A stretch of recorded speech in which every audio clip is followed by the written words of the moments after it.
Hello दोस्तों, स्वागत है हमारे एक और नए वीडियो में आपका। और आशा करता हूँ आप सभी अच्छे होंगे।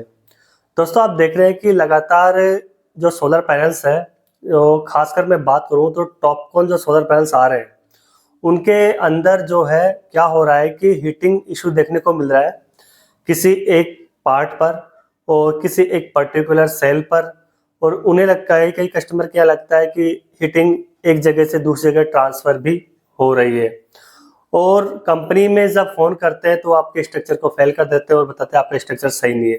तो एक्चुअल में कारण क्या है, सोलर पैनल्स में जो हीटिंग हो रही है बाईफेशियल टॉपकॉन के अंदर, उसमें एग्जैक्ट रीज़न क्या है, क्यों हीटिंग इशू बन रहा है उनके अंदर, सारी बातें इस वीडियो में मैं डिटेल में बात करूंगा। तो वीडियो को बिना स्किप आप एंड तक जरूर देखना। और अगर वीडियो इन्फॉर्मेटिव लगे तो चैनल को सब्सक्राइब करना ना भूलें और वीडियो को लाइक और शेयर करें। दोस्तों, जो पैनल के अंदर हीटिंग बनती है वो एक्चुअली हमारे द्वारा लगाए गए स्ट्रक्चर के द्वारा ही बनती है, क्योंकि हम जो स्ट्रक्चर बाईफेशियल सोलर पैनल्स के लिए यूज करते हैं, नॉर्मल वाला जिसमें 4 लेग लगे होते हैं और एक पर्लिन वगैरह लगाकर बीच में सपोर्ट दी जाती है। तो एक्चुअल में जब पैनल रखा जाता है उनके ऊपर, तो आप देखते हैं कि जो पर्लिन होती है जिसके ऊपर पैनल को माउंट किया जाता है, तो वो 1 फीट ऊपर होता है पैनल और उसके बाद में पर्लिन होती है, और वैसा ही नीचे होता है। कई 3 ही पर्लिन लगा देते हैं, तो 3 जगह बोल्ट कसते हैं अपने पैनल्स के अंदर, कई 2 लगाते हैं। तो एक्चुअली वो पर्लिन जब जिस पैनल के सेल के नीचे से गुजरती है, तो आप इस फोटो में देख सकते हैं कुछ इस प्रकार का। तो जिस के अंदर से वो गुजरती है, वहां पर वो पर्लिन क्या है कि एक शेडो क्रिएट करती है बाईफेशियल सोलर पैनल्स के अंदर। अगर हम ट्रेडिशनल की बात करें कि जिसमें पीछे व्हाइट कलर की शीट लगी हुई आती है, कुछ इस प्रकार के सोलर पैनल्स जो आप देख सकते हैं साइड में, इस प्रकार के सोलर पैनल, इनमें शेडो का कोई फर्क नहीं पड़ता है, क्योंकि बाकायदा पहले से ये नीचे से सेल कवर होते हैं पूरे के पूरे, जिससे कि सेल पर हीटिंग का कोई इशू नहीं होता है। जितनी एनर्जी सनलाइट के ऊपर से गिरती है, वह एनर्जी पूरी उस शीट की वजह से रिफ्लेक्ट होकर वापस से सेल में जाकर चली जाती है। और ये भी माना गया है कि इस शीट की वजह से थोड़ा सा सोलर पैनल ज्यादा हीट होता है। लेकिन इसमें अगर हम जो नॉर्मल अभी जो इश्यूज आ रहे हैं हीटिंग के, उससे हम टॉपिक से बात करें, तो इसमें शीट वाले इस पैनल में कोई इफेक्ट नहीं पड़ता है पर्लिन का। लेकिन जो बाईफेशियल पैनल होते हैं उनके अंदर जब जिस सेल के नीचे से पर्लिन गुजरती है, उसमें शेडो रहता है, और जब ऊपर से हीट गिरती है, सूरज की रोशनी जब उस पर गिरती है, तो उसके अंदर होता क्या है कि बाकी के सेल क्या है, अच्छे से उसमें से रोशनी आर पार हो जाती है, जिसकी वजह से वो सेल हीट नहीं होते हैं। और जो स्ट्रिंग जिस सेल के ऊपर से पर्लिन गुजरती रहती है, उस सेल के में नीचे वाले पार्ट के अंदर शेडो रहती है, तो वहां पर रेजिस्टेंस क्रिएट होता है। तो सबसे बड़ा जो हीटिंग आने का इशू है ना, वो रेजिस्टेंस का क्रिएट होना है। अगर रेजिस्टेंस जहां पे क्रिएट होता है ना, वहां पर हीटिंग पैदा होती है इलेक्ट्रिक में। तो इसीलिए उन पैनल्स के अंदर हीटिंग निकल के आती है कि उन्हें लगता है कि हमारा एक सेल पर्टिकुलर हीट हो रहा है, और वो इस बात को समझ नहीं पाते हैं कि जो बाईफेशियल सोलर पैनल उसके अंदर पीछे से वो जनरेशन करता है, तो उसको रेजिस्टेंस बनने के कारण, क्योंकि जहाँ पर्लिन होगी वहां तो शेडो क्रिएट हो जाएगा, बाकी के अंदर क्या होगा कि सनलाइट आर पार रहेगी, रिफ्लेक्शन भी प्रॉपर रहेगा। लेकिन उसमें रिफ्लेक्शन नहीं आएगा उस सेलों पर, तो बाकी सेल जब जनरेट करेंगे, जब करंट उनमें से पास होगा, तो उनके अंदर रेजिस्टेंस पैदा हो जाएगा, जिसकी वजह से हीटिंग निकल कर आती है। उसके लिए आप जिसका सॉल्यूशन क्या है, तो कंपनी ने ऐसे स्ट्रक्चर माउंट किए बनाए हैं कंपनी ने, या आप खुद भी करवा सकते हैं, बनवा सकते हैं, किसी फैब्रिकेटर से भी बनवा सकते हैं। कि आप जैसे कि सोलर पैनल है, आप देख रहे हैं, इसके चारों तरफ जो फ्रेम है एल्यूमिनियम का, इस फ्रेम में आपका सोलर पैनल फिट होना चाहिए बाकायदा। पूरा सोलर पैनल जो इसका जो सेल्स है, वो सारे के सारे खुले होने चाहिए। कहने का मतलब, आप इधर से आप एक लगा सकते हैं इसके ऊपर एंगल, दूसरी साइड से आप एंगल लगा सकते हैं।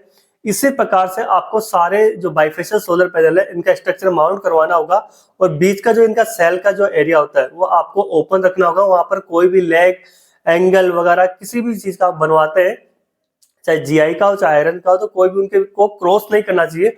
वो सारे सेल पूरे खुले हुए होने चाहिए। आपको सिर्फ स्ट्रक्चर ऐसे खड़े में बनवाना है, और ये भी साथ ध्यान रखना है कि जो उसका जो स्ट्रक्चर में आप बनवा रहे हैं उसका जो विड्थ है वो उसके जो पैनल के चारों तरफ एल्यूमिनियम फ्रेम लगा है उसी के अंडर में या उसी के बराबर रहे और उसी में बोल्ट आप कसे। तो उससे क्या होगा कि सारी जो सनलाइट आएगी सोलर पैनल के ऊपर से गिरेगी वो सारी आर पार हो जाएगी और पीछे से रिफ्लेक्शन आएगा जो सारे सेल पर बराबर स्थिति में गिरेगा। तो बराबर जब गिरेगा तो किसी में भी रेजिस्टेंस क्रिएट नहीं होगा और जब रेजिस्टेंस क्रिएट नहीं होगा तो आपके सोलर पैनल्स के अंदर हीटिंग का इशू है वो खत्म हो जाएगा। ये बात एक अलग है कि किसी कारणवश या मैन्युफैक्चर डिफेक्ट के कारण कई बार हीटिंग हो जाती है, वो एक अलग है। लेकिन अभी जो जनरली देखा जा रहा है कि जितने भी टॉपकॉन के सोलर पैनल परचेज कर रहे हैं उन सभी को इस चीज का फेस करने को मिल रहा है हीटिंग इशू। लेकिन जनरेशन में उनके कोई फर्क नहीं है, लेकिन हीटिंग इशू देखने को मिल रहा है। तो उसका कारण यही है हमारा स्ट्रक्चर। तो अगर आप बाइफेशियल टॉपकॉन सोलर पैनल खरीदते हैं तो आप स्ट्रक्चर को मॉडिफाई करवाइए और अपने स्ट्रक्चर को इस तरीके से डिजाइन करवाइए कि आप उसके फ्रेम पर ही बोल्ट लगा सके और आप स्ट्रक्चर उसके फ्रेम पर ही घूमे सोलर पैनल्स के। जो उसके सोलर सेल से आगे से तो क्लियर रहते ही खाली, पूरे पीछे से भी पूरे ब्लैंक खाली रहने चाहिए। उसके क्रॉस में कोई भी एंगल या आप जीआई का यूज करते हैं, जीआई की कोई पर्लिन वगैरह कोई भी उसे क्रॉस नहीं करनी चाहिए। तो मैं इससे आपकी जो हीटिंग इशू है वो जहां तक है 99% सोल्व हो जाएगी। और अगर मैन्युफैक्चर को डिफेक्ट हुआ तो उस पैनल में हीटिंग इशू आएगी और ऐसा स्ट्रक्चर बनाने के बाद कंपनी भी आपकी बात जरूर सुनेगी और आपका उसका रिजोल्व करेगी। जो भी उसके अंदर प्रॉब्लम होगा बेटर जो सोल्यूशन दे सकती है वो दे पाएगी। तो हमारी तरफ से कोई भी कमी ना हो, कंपनी बात करती है, देखती है और फिर फेल कर देती है हमारे स्ट्रक्चर की वजह से, फिर हमें लगता है कि कंपनी सर्विस नहीं दे रही है, तो हम उनकी गाइडलाइन को फॉलो कर लेते हैं। क्योंकि सोलर पैनल्स में जो कंपनीज है बाइफेशियल के लिए पर्लिन वाले स्ट्रक्चर कभी भी रिकमेंडेड नहीं करती है, वो फ्रेम टू फ्रेम वाले स्ट्रक्चर ही रिकमेंडेड करती है, जिससे कि उनकी सनलाइट प्रॉपर पीछे से भी ऑब्जर्व हो और किसी भी सेल पर शैडो ना हो, जिससे कि रेजिस्टेंस क्रिएट हो। अगर आप ऐसे स्टैंड पर लगाते हैं अपने बाइफेशियल सोलर पैनल्स को या टॉपकॉन सोलर पैनल को, तो आपका पैनल कुछ ही सालों में खराब होने की संभावना भी हो जाएगी। क्योंकि गर्मियों के दिनों में जब ज्यादा हीट जनरेट होगी तो सेल डैमेज हो जाएंगे और सेल डैमेज होने के साथ साथ आपका पैनल भी खराब हो जाएगा, उसकी परफॉर्मेंस पूरी गिर जाएगी। तो इस प्रकार की इश्यूज बहुत ज्यादा यूट्यूब पे देखने को देखा कि मैंने कि हाँ बहुत सारे हैं। तो मैंने आपके लिए एक वीडियो बनाया और उसमें बताया कि एक्चुअली होता क्या है। ये सारा खेल रेजिस्टेंस का है और रेजिस्टेंस की वजह से ही आपके सोलर पैनल्स के अंदर हीटिंग इशू आ रहा है। अब वो ट्रांसफर होने के कारण क्या होता है कि जब एक सेल हीट हो जाता है पूरी तरह से, तो आप देखते हैं कि सूरज इधर से उधर घूमता रहता है।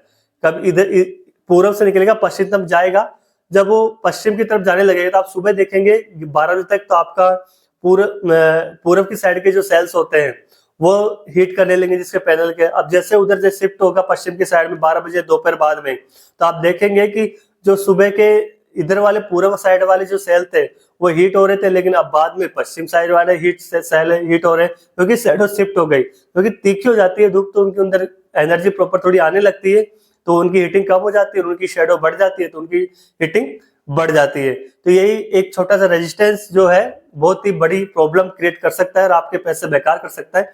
तो आप प्रॉपर स्टैंड बनवाइए। और आपको अगेन अगर इन्फॉर्मेटिव लगी हो इन्फॉर्मेशन तो लाइक करें, वीडियो को शेयर जरूर करें और चैनल को सब्सक्राइब करें। तो मिलता हूं अगले वीडियो में एक नई इन्फॉर्मेशन के साथ। गुड बाय दोस्तों।